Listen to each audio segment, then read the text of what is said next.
My ex-husband told a family judge I was an unfit mother, hiding a secret life. The judge had pinned my classified unit citation himself.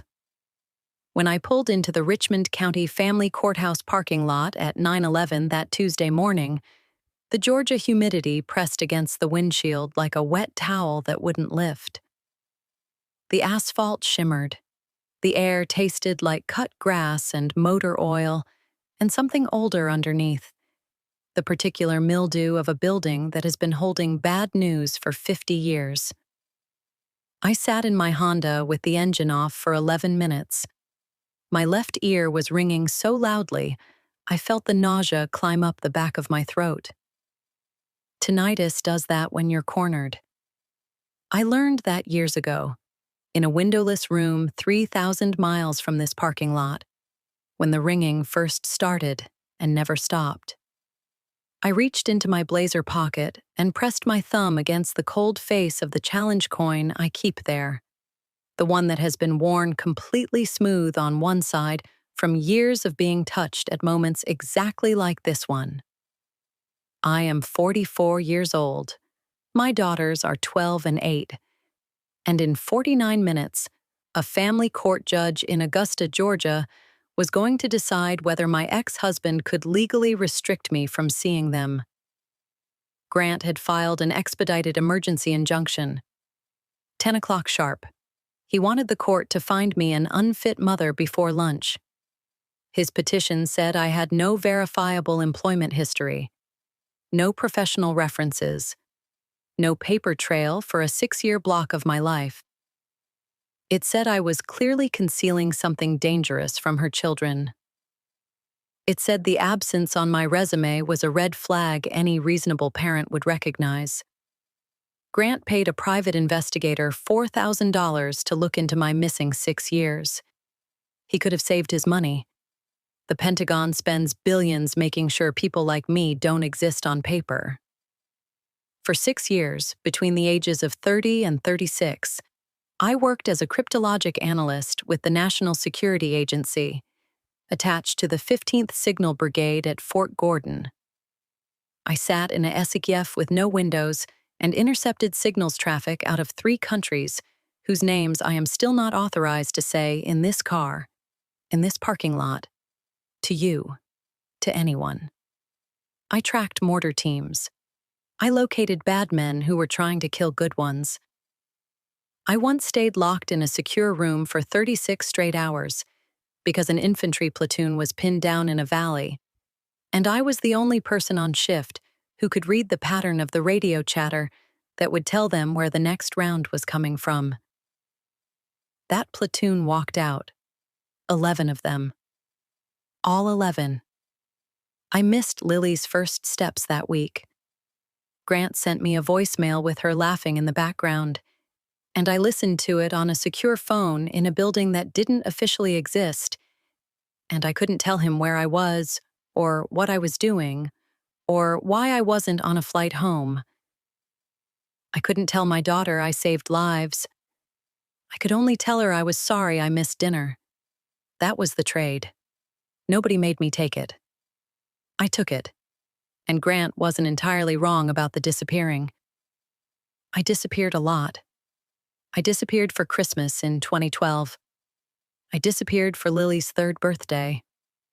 I disappeared for the entire month of August in 2014, and when I came back, I had a faint shrapnel scar behind my left jawline from a mortar that landed close enough to my relay station to flood my mouth with the sharp copper taste of adrenaline and fill the air with ozone from the overheated server racks as they rebooted in the dark.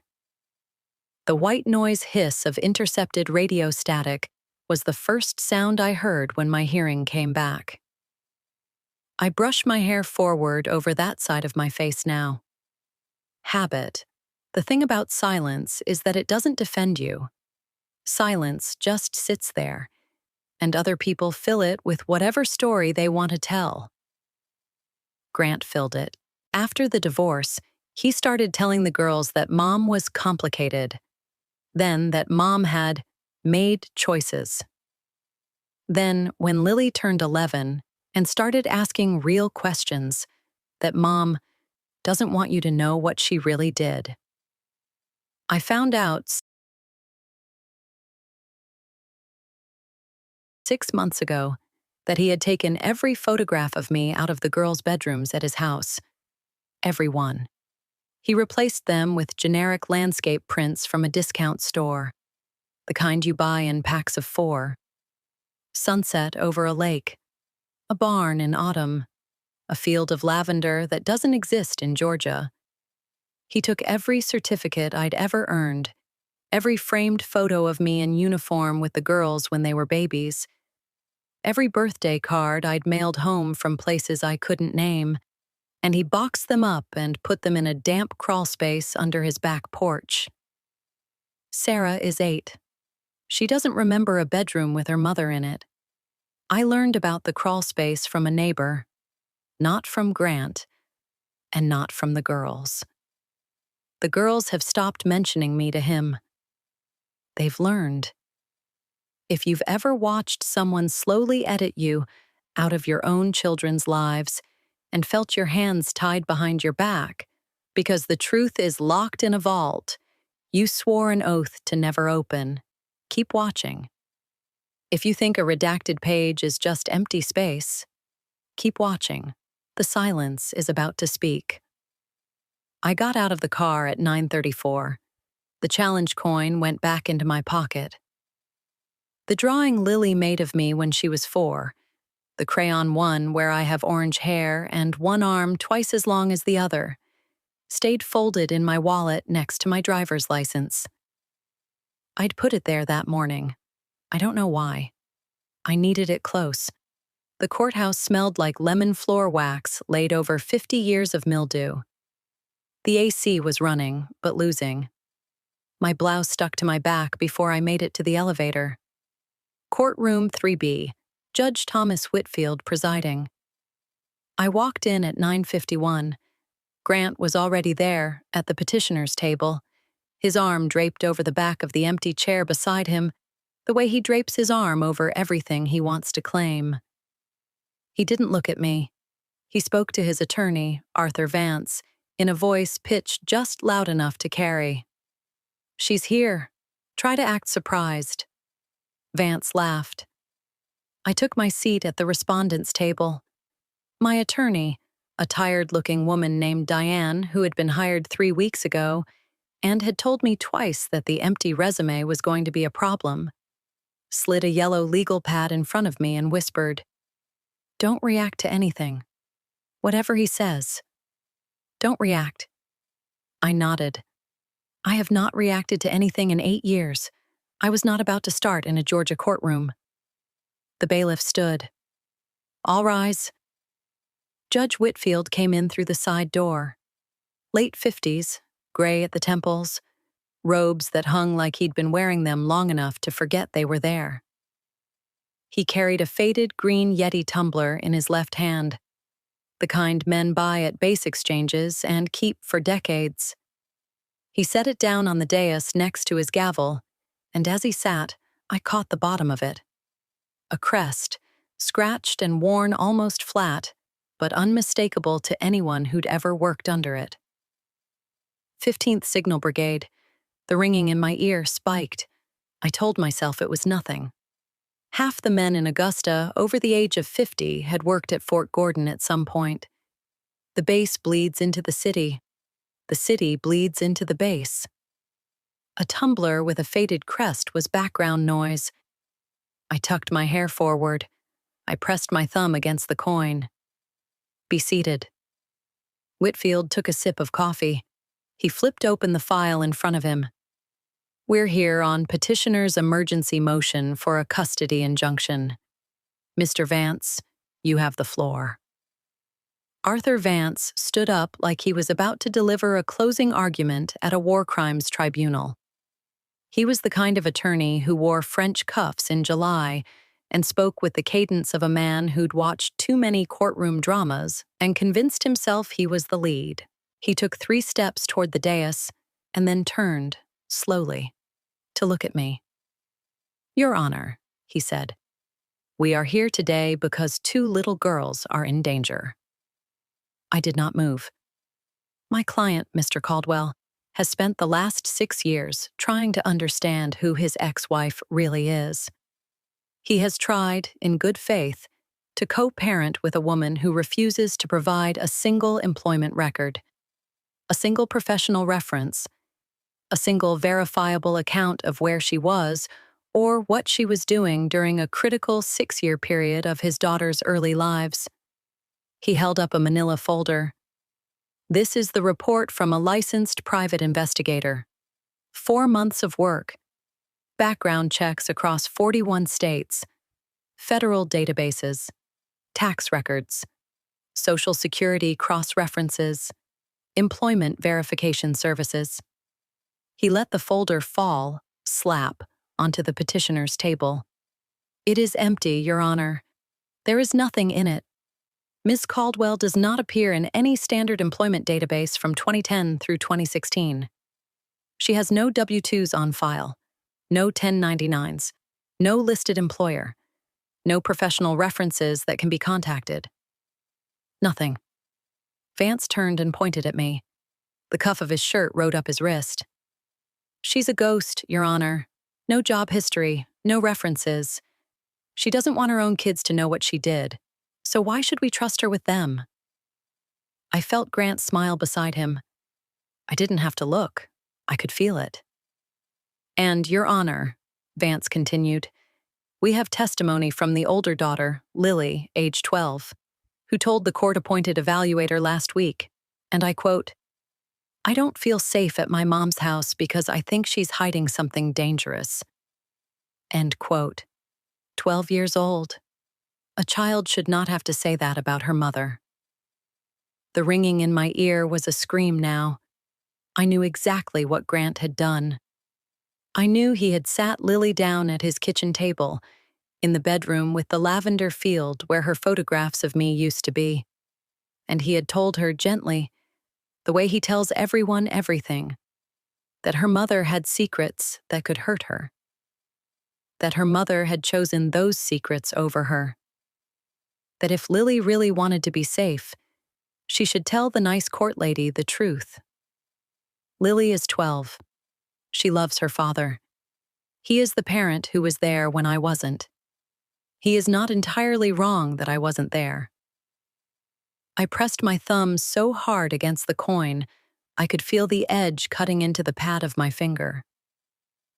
Vance walked back to his table.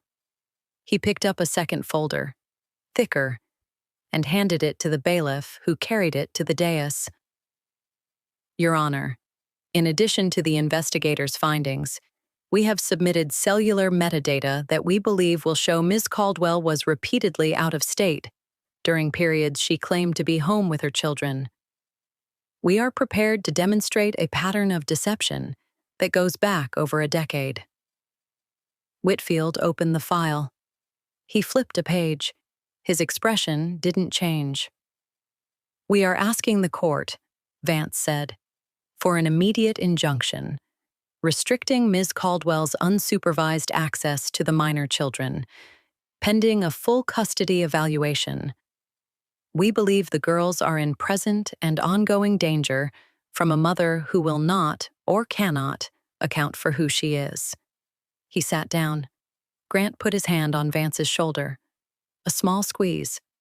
Well done. Judge Whitfield looked up from the file. He looked at me. He looked at Diane. He looked back at Vance.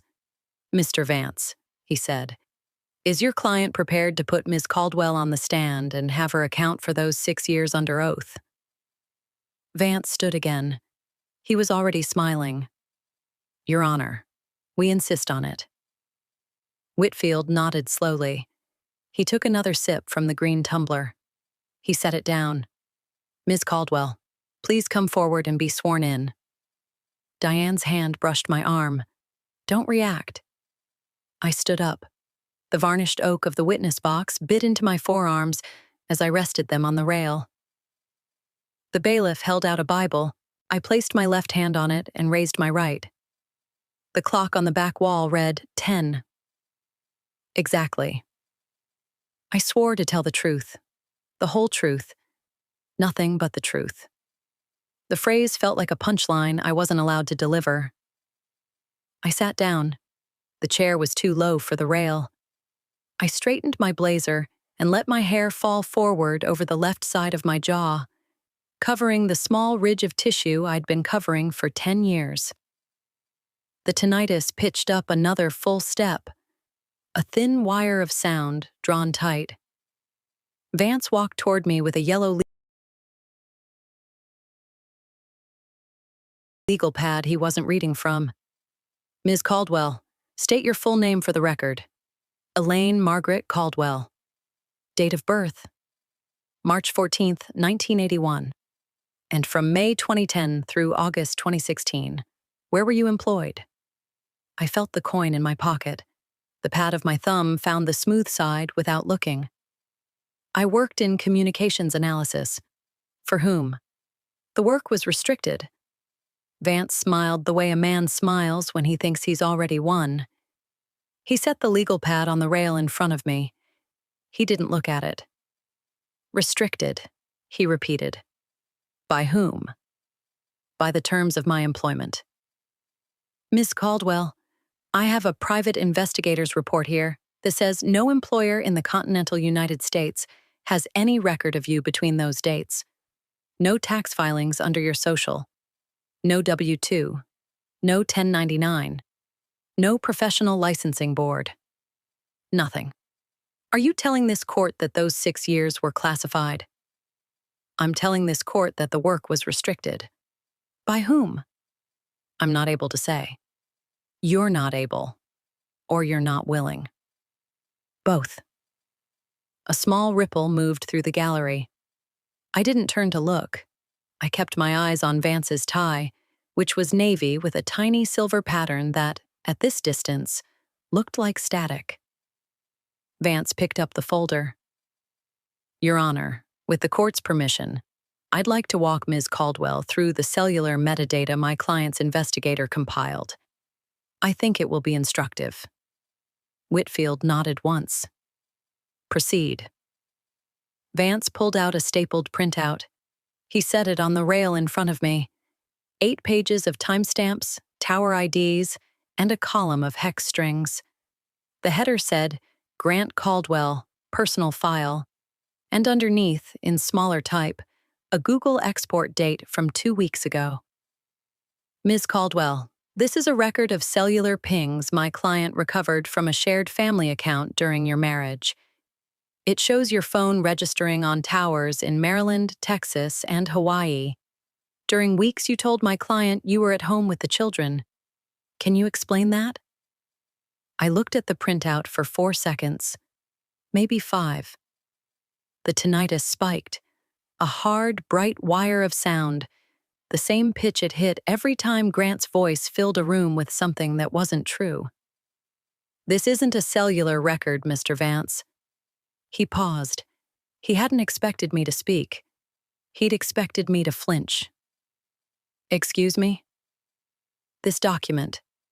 It isn't a cellular record. It's a text export from a third-party app, formatted to look like one. Ms. Caldwell, I assure you, the header lists tower IDs in column 3, but the tower IDs are 6 digits. Domestic LTE tower IDs are 8 to 10 digits, depending on the carrier. These are old GSM cell IDs, which haven't been used in the United States since 2017. They were active overseas longer, in some regions until about 2020. I touched the top of the page. Whoever built this pulled the format from a foreign template and didn't update the field length. Vance opened his mouth. I kept going. Column 5, the MAC addresses. Every one of them starts with the prefix 00.1A, 2B. That's a vendor prefix assigned to a Taiwanese router manufacturer that stopped producing consumer hardware in 2013. You wouldn't see that prefix on a phone connecting to a domestic tower in 2014. You wouldn't see it at all. MAC addresses don't transmit on cellular networks. they transmit on Wi-Fi.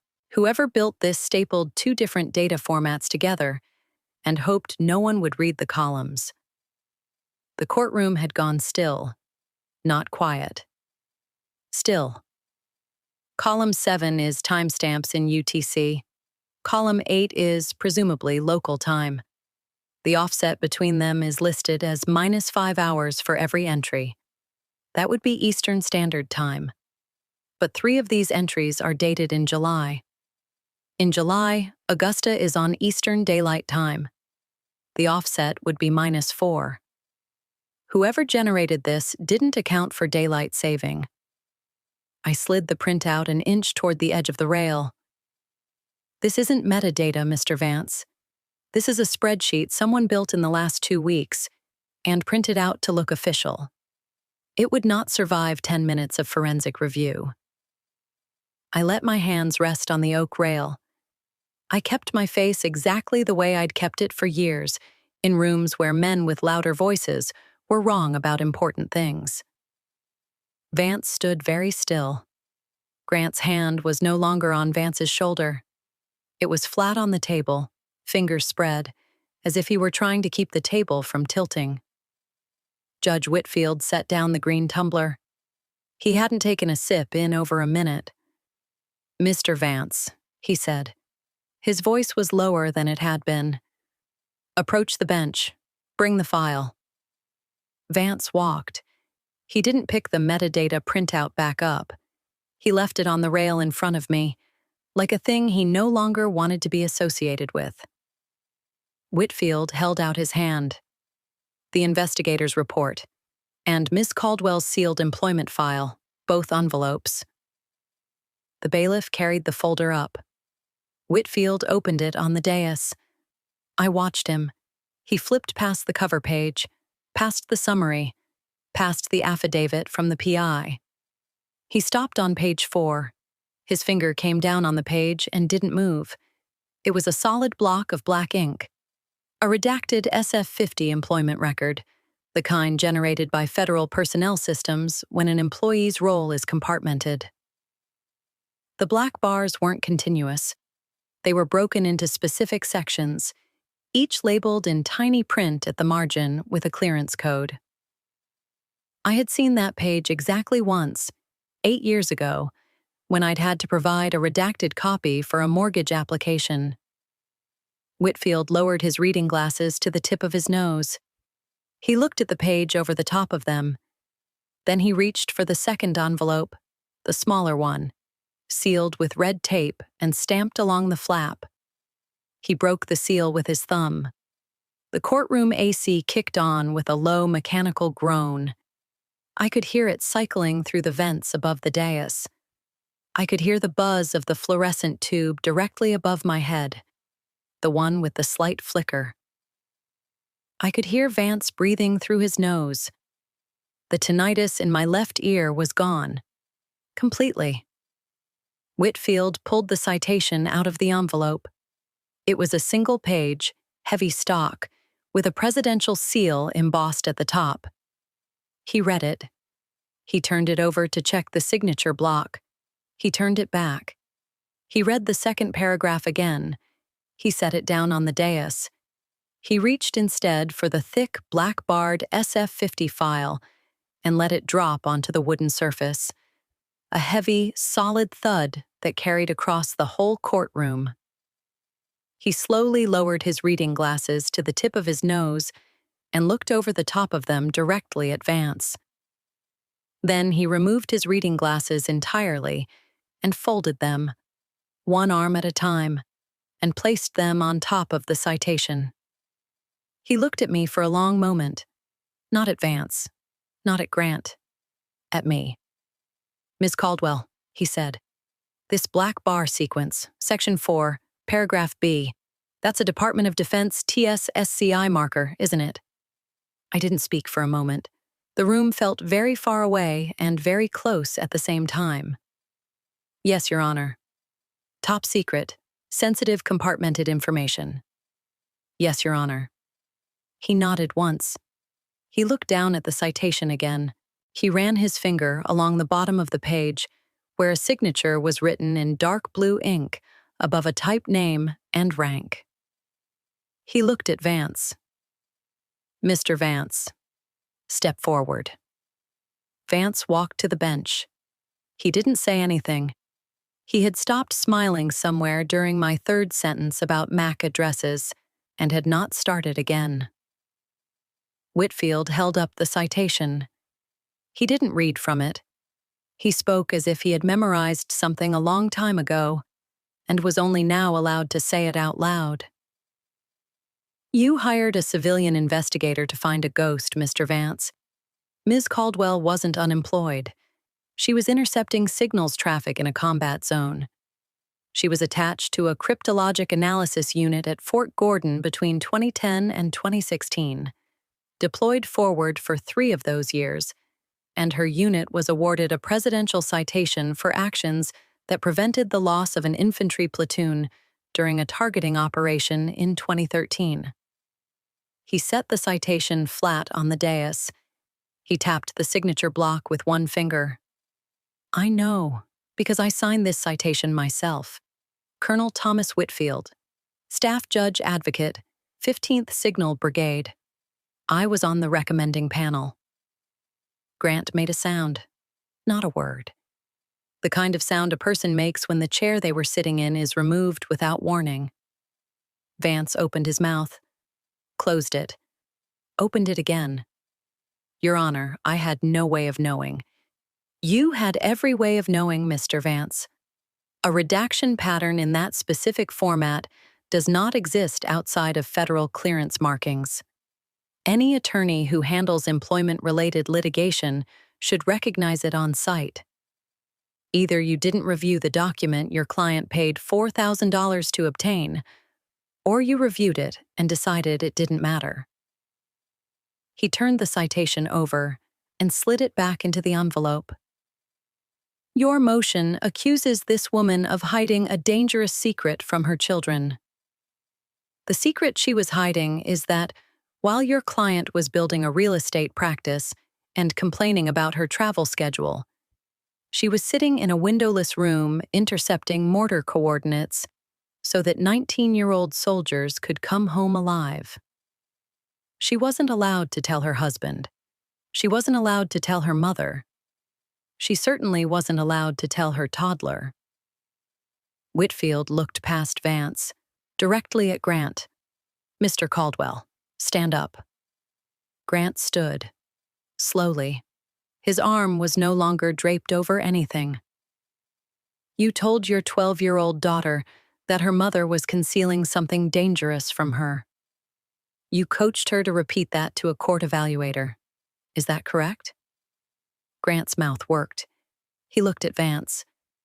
Vance was looking at the floor. "Your Honor, I was trying to protect. That doesn't prove she's a safe parent." The words came out before Grant could stop them. They landed in the room like a glass dropped on tile. Whitfield went very quiet. He looked at Grant the way a man looks at a problem he has decided to solve in a single motion. Then he picked up his gavel.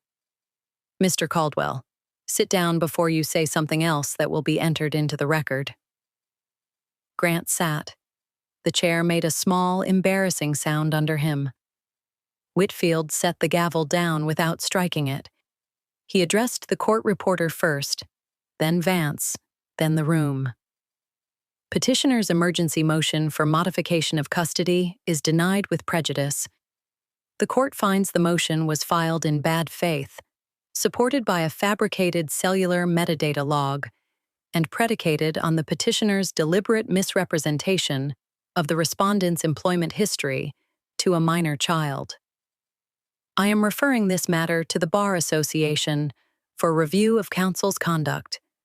Mr. Vance, you will appear before me at a sanctions hearing 2 weeks from today." Vance nodded once. He did not look up from the floor. "Sanctions in the amount of $18,400 are levied against the petitioner, payable to the respondent within 60 days to cover her legal fees, lost wages, and the cost of the psychological evaluation his fabricated evidence required her to undergo. The petitioner's existing visitation schedule is suspended pending a forensic interview of the minor child Lily Caldwell by a court-appointed evaluator to determine the extent of coaching and the appropriate corrective response. He paused. Mr. Caldwell, you do not contact your daughters through any channel other than the supervised one this court designates until that evaluation is complete. If you violate that order, I will hold you in contempt, and I will not be polite about it. The gavel came down. One clean strike. I felt it in my sternum before I heard it. I walked out of the witness box. The varnished oak left 2 faint pink lines on my forearms, where I'd been pressing into it for nearly an hour. The bailiff held the gate open. I didn't look at Grant as I passed him. I didn't need to. The hallway outside was the same hallway I'd walked in through that morning. The same fluorescent buzz. The same lemon wax smell layered over decades of mildew. Nothing about the building had changed. Everything about my standing inside it had. Grant caught me near the elevator. Vance was 12 feet behind him, on the phone, his back turned. Elaine. I stopped. I didn't turn all the way. I gave him my shoulder and half my face. You could have told me. The tinnitus was almost gone now. I could hear him very clearly. You wanted to know where I was for 6 years, Grant. You just didn't have the clearance to ask. He flinched. I watched it happen. I didn't know what I was filing. Vance said what you paid him to say. You signed the petition. You coached our daughter. You took my photographs out of her bedroom and put landscapes there instead, like I was a stain you were painting over. He started to speak. I held up one hand. Not high. Just enough. I didn't hide my life from them, Grant. I protected it. From people like you. I let that sit for one breath. Then I walked to the elevator and pressed the button and did not turn around again. The doors opened. I stepped in. He was still standing there when they closed. In the parking lot, the heat hit me like a held breath releasing. My blouse stuck to my back inside the blazer. I sat in the Honda with the door open and my feet on the asphalt, and I put my hand flat on my chest and I breathed for a long time. 3 minutes, maybe 4. The shrapnel scar behind my jaw itched the way it always did when I sweated. I didn't bother covering it. I drove to a diner on Walton Way and ordered coffee I didn't drink. I called my attorney. She already knew. Word travels in a building that small.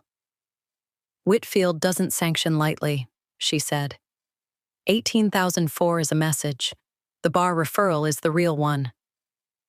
I thanked her. I paid for the coffee. I sat in the booth a little longer than I needed to. That evening, at 6:41, my phone buzzed on the kitchen counter. It was Grant. Elaine. We need to talk about how to fix this. I know I went too far. I was scared of losing them, and I let Vance push me into things I shouldn't have signed. The girls need both of us. Please, can we have a conversation that isn't through lawyers? I'll do whatever you want. Just please answer. I read it twice.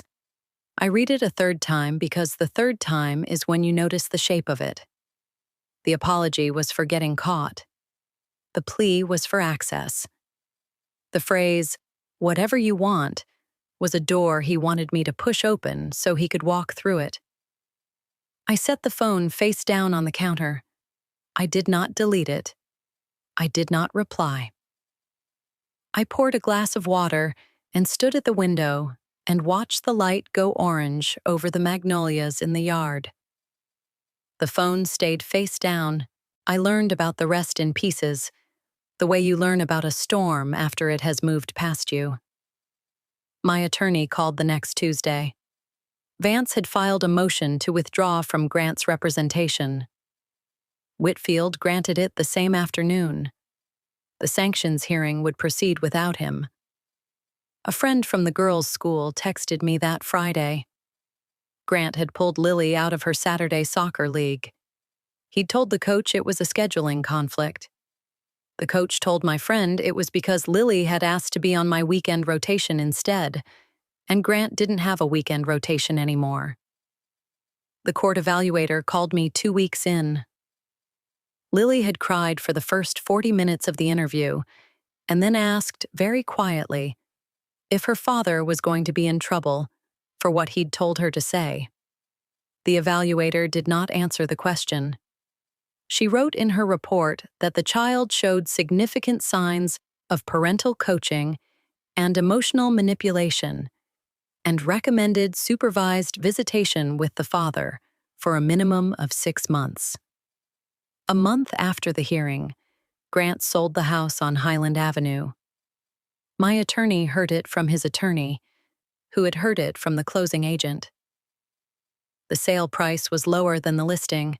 He moved into an apartment near the river. I did not ask which one. He sent 2 more texts. I read both. I answered neither. The third one came on a Sunday morning. It was shorter. I'm sorry. For all of it, I don't expect you to answer. I read that one 4 times. I almost answered. I put the phone down instead and went outside and pulled weeds from the flower bed until my knees hurt. By the time I came back in, the impulse had passed. Some doors you leave closed because opening them costs more than the room behind them is worth. The forensic interview cleared me completely. The supervised visitation order held. Lily started seeing a counselor in October, a woman named Patrice, who specialized in children recovering from coercive parenting. After the 3rd session, Patrice asked if she could speak with me alone for 10 minutes. She told me my daughter had asked her, in the 2nd session, whether it was possible for a person to love both of her parents and still be afraid of one of them. I sat in Patrice's office, and I did not cry. I have a long-standing arrangement with crying. It happens when I am alone, or it doesn't happen at all. I drove home and put a fresh photograph in a frame on Lily's dresser. It was a picture of the 2 of us at the lake, taken the summer she turned 7. I'd been home for a long stretch that summer. I remembered the day. The water had been cold. She'd held my hand the whole way in. I did not say anything to her about the photograph. She didn't say anything either. The next time I went into her room to fold laundry, the picture had been moved from the dresser to the nightstand, closer to her pillow. That was enough. 6 weeks after the hearing, I picked the girls up from school on a Thursday afternoon. The pickup line at Westminster wraps around a brick wall and a row of crepe myrtles that were just past blooming. I sat in the Honda with the AC running and the windows cracked because Sarah likes to hear the cicadas. The challenge coin was in my wallet now, not my pocket. I'd moved it after the hearing. It belonged with the picture Lily drew of me when she was 4, the one in crayon, the one with the round head and the stick arms and the heart she'd drawn over my chest. Sarah climbed in first. Backpack, lunchbox, ponytail half undone. She told me about a frog one of the boys had brought in a Tupperware container. She told me the teacher had not been pleased about the frog. She told me the frog's name was Gerald. Lily climbed in second, quieter. She put her backpack on the floor between her feet and looked out the window for a while before she spoke. We were 3 blocks from the school, stopped at the light at Wrightsboro Road, when she finally said it. Mom. Yeah. She was watching the side mirror, not me. Are you someone important? The light turned green. I didn't move for a second.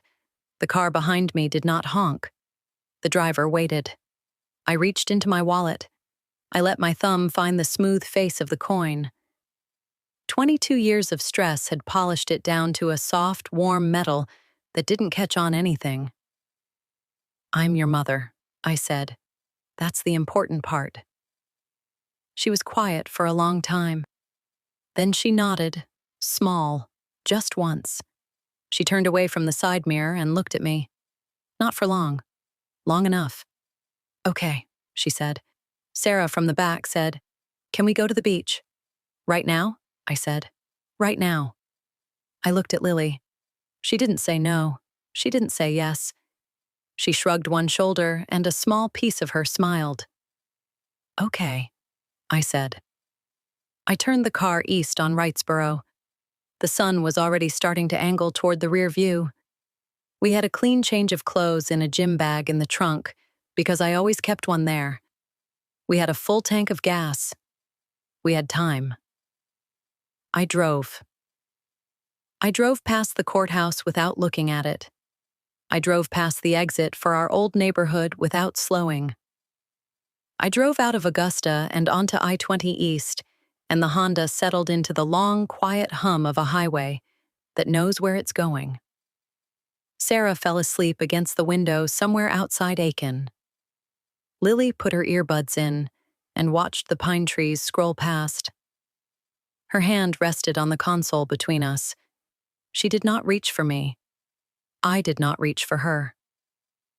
We sat in the same air and we breathed it together, and that was the work of the next year, beginning right then. The sun dropped behind us. The road in front of the car turned a soft, pale gold. The cicadas outside became a thin wash of sound through the cracked windows. I noticed, somewhere past Orangeburg, that my left ear was quiet, not muffled, not lower. Quiet. The ringing that had lived behind my jaw for 10 years, the high, thin signal that had been my constant companion in every grocery store and every parent-teacher conference and every empty bedroom at 2 a.m, had gone still. I tilted my head. I waited for it to come back. It did not come back. The road ahead was quiet, and for the first time in years, the ringing in my ear faded into the sound of my daughter's breathing. If you've ever been the quiet one in a room full of people who decided your silence meant you had nothing worth saying, I'd like to know. Tell me in the comments where you're watching from tonight, and what you weren't allowed to say out loud for a long time. I read them. I read all of them. And if you haven't subscribed yet, do that now, because there are more stories like mine. And I think the people who need them are the people who already know what the redacted parts feel like from the inside. Stay with me. There's more coming.